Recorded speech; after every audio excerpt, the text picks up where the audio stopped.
For a brief moment, I want you to visualize how you think a counselor plays a role in communication and how it could be affected with proper communication.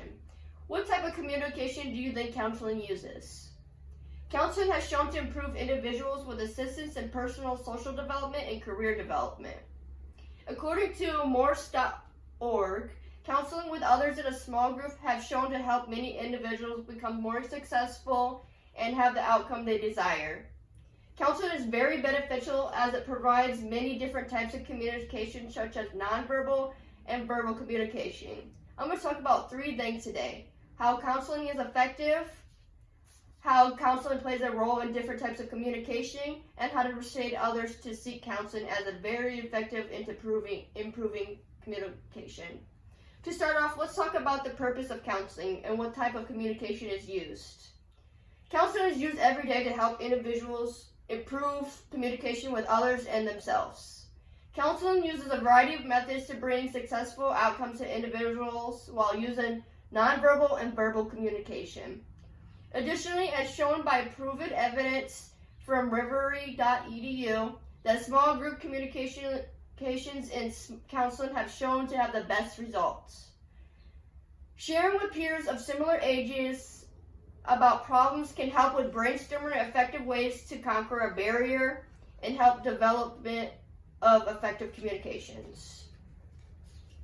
Researchers are still learning every day about the results of counseling makes to individuals and their likely outcome of staying in counseling. The numbers have shown that about 78% of Americans have successful outcomes, and it has shown to improve their daily life as nonverbal and verbal have a very effectiveness rate of communication.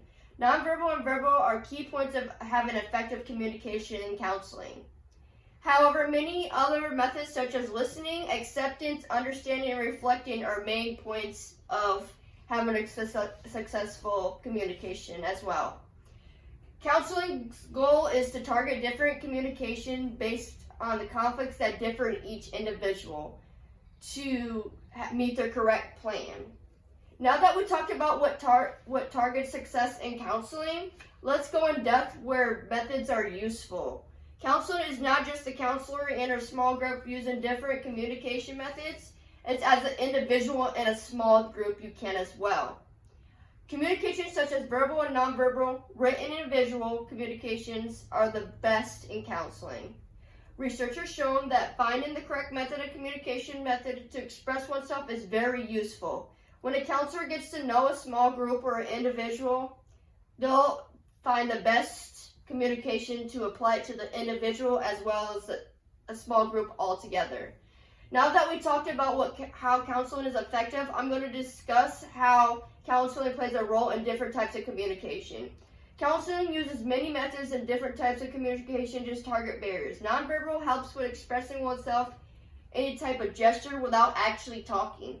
Verbal communication helps with transferring information with others to conquer a barrier. Visual communication helps in small groups by using pictures, drawings, or interactive content. Counseling can help overcome and offer helpful methods to stop the barrier once and for all and can improve. Using communication can help with expressing oneself using different methods and different types of communication learned and taught in small group. These are some reasons why I think you should participate in a small group, as it is very beneficial. As discussed, not only one type of communication can help, as it varies. In this discussion, I talked about how counseling is effective, how counseling plays a role in different types of communication, and persuading others to seek counseling. As counseling has shown to improve with assistance in communication and plays a major role in counseling. In a small group, helps with seeing others communicate, and could influence others by seeing others in small group communicating and participating. And this is why I think you should seek counseling if you need help in communication or would like to improve.